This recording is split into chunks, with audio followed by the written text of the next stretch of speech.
Recently, I've been talking with viewer Guillaume about AppSheet licensing and specifically the type of licensing that he needed for his app, as well as how much that licensing was going to cost. And I wanted to share some of the findings that we had here, mainly because it's not really straightforward at all. It's kind of confusing the way that AppSheet licensing works. And the reason for that is that there's really two different types of licensing models that they use. One is what they call consumer licensing, and the other is the licensing through Google Workspace. And on their pricing page and in the documentation, it doesn't really refer to this as two different models. It refers to them kind of like they're all the same, even though in those two different pricing models, the same options aren't always available, and the capabilities and what you're actually allowed to do are a little bit different. So that's what we're going to look at here. What those two different models are, how you can sign up for licensing using one or the other, and what the different limitations and features and fine print, etc. are for each one of them. All right, let's start with the consumer model. I'm going to use this pricing page that you can get to by going to appsheet.com/pricing as a point of reference. And even though it looks like there's only 3 plans listed on this page, there's actually 5 of them. There's the 3 that are listed here. And then if we scroll down to the bottom, it's got this need public apps, and then it talks about another plan called AppSheet Publisher Pro. And then underneath AppSheet Publisher Pro, there's a learn more link. And if you click that, it talks about the AppSheet free plan. So it doesn't actually talk about AppSheet Publisher Pro at all, but it talks about the free plan and how you can use the free plan for prototype development and personal use. So again, there's really 5 plans here. Free, which isn't really shown, AppSheet Publisher Pro, and then Starter, Core, and Enterprise Plus. So for consumer plans, only 4 of these are available. That's Starter, Core, AppSheet Publisher Pro, and the free plans. So let's take a look at how you actually create a consumer account, and then we'll see where exactly I'm seeing that only those options are available. So to do that, I'm going to go into an old Gmail account that I have here. And what you're going to do is if you just start again at the AppSheet pricing page and you click Get Started, that's going to bring you to this sign up link. So it's very important that if you want consumer pricing, that you do this with anything but a Google Workspace account. Because if you use a Google Workspace account, that's how you're going to get the Workspace pricing. When you just go to appsheet.com, click Get Started, sign in with one of these different providers. And if you select Google, make sure that it's a regular Gmail account or a regular Google account, not an actual Google Workspace account. And if you do that, that's how you get the consumer pricing. So I'm already signed in here with one of these accounts. So let me just go back to AppSheet again. And let's take a look at how we actually see those plans that we just saw on the pricing page. So underneath my account here up in the upper right hand corner, I'm going to select this top icon for my account details. And you see that there's this billing tab up here. Now, this tab is not available when you're using the Google Workspace plan or when you signed up with a Google Workspace account. So this is one of the ways that you can easily tell that you've got a consumer account when you've got this billing tab available. And you see that this is currently a free plan. So again, one of those that was listed on the homepage there. And I have the option here to upgrade.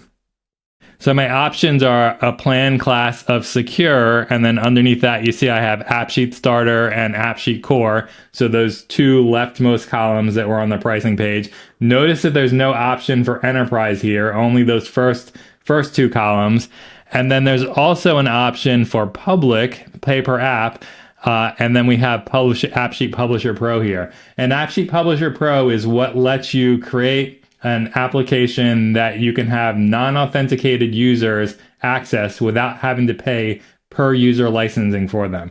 So if you want a public app where you don't have to pay per user licensing, this is the option that you want. And this is only available for consumer accounts. So you need to go through that path that I just showed in order to create a consumer account and then either create your app here or move your app here if it's somewhere else currently, and then you'll be able to purchase this license in order to be able to have that public app. We're going to go take a look at the Google Workspace side of things now, but before we do, I just wanted to take a quick break to say if you need help with this type of thing, making a decision about AppSheet as far as licensing or whether it's right for your project or your business or your organization, depending on your specific needs, I'm offering a new service to help with that kind of thing. And if you want to learn more about that, you can go to appsheetadvisor.com/fit. I'll include a link down to that in the description. And there's a form there that you can fill out and provide your information, and I'll get back to you about that shortly. All right, let's take a look at licensing on the Google Workspace side. All right, let's go back to this pricing page again for our point of reference. And for Google Workspace plans, Starter is not available. Core is available. And you see here it says included in most paid Google Workspace plans. So this is kind of your default level that you get if you're a Google Workspace user. And then we have Enterprise Plus available. And then down at the bottom, Publisher Pro is not available, and Free isn't really available because basically you get the core plan as the default plan if you are a Google Workspace user. So you don't really need the free plan. And there's one other that's available here, and that's User Pass, which is only available for Google Workspace. And we'll talk a little bit more about that when we look at how you actually purchase these plans in Google Workspace. All right, so this is the Google Workspace admin console, and if you're not your organization Google Workspace admin, you'll have to get them to actually go in and do this for you because only they will have access to this. But where you want to look for the AppSheet licensing is under Billing and then Buyer Upgrade.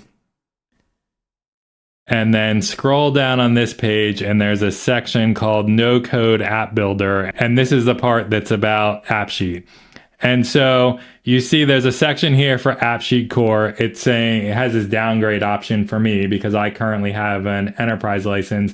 But again, as it mentioned on the pricing page, for your Google Workspace plan, you likely get automatic core licensing for all of your workspace users. So you wouldn't have to go in here to assign them. You basically just go into AppSheet with your Google Workspace account, and assuming that you have AppSheet enabled in Google Workspace, which again, you configure in the admin console under the different apps that people are allowed to access. But assuming that you have that enabled, they'd be able to go in and they'd automatically be able to get core accounts. But you can go in here and you see there's an option here for Enterprise Plus. So if you want to purchase Enterprise Plus for a number of users, you can do that here and then assign which specific users actually get those Enterprise Plus licenses. And then finally, there's another option here called AppSheet User Pass. And let's go click Explore to look at this.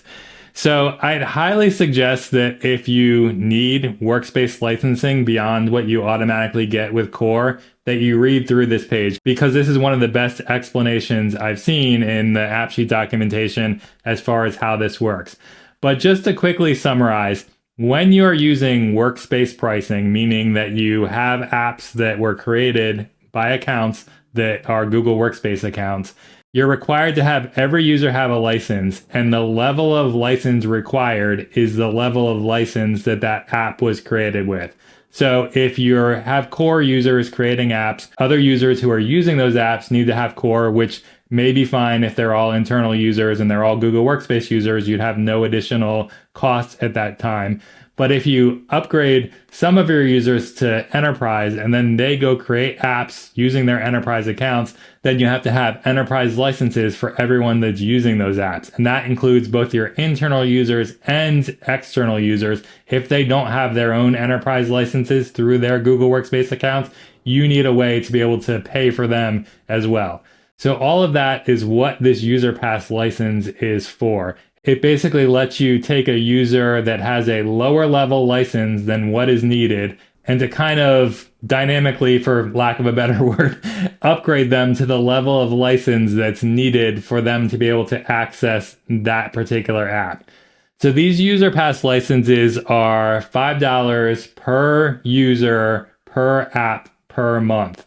So if you only have one app that requires an enterprise license and say that you have 10 users that need to access that within a given month, you could purchase 10 User Pass licenses, and then each time one of those users went and used that app in a given month, they'd be assigned that User Pass license.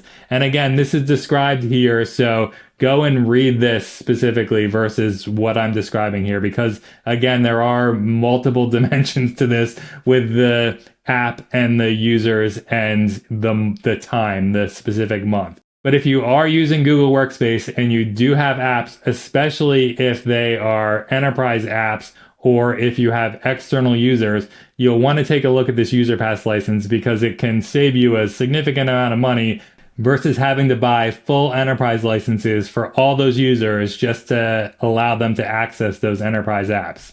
All right, I know that's all pretty confusing, or at least it was for me, but hopefully that was helpful in making it a little bit more clear. If you do have any questions about it, feel free to ask down in the comments and I'll do my best to answer those.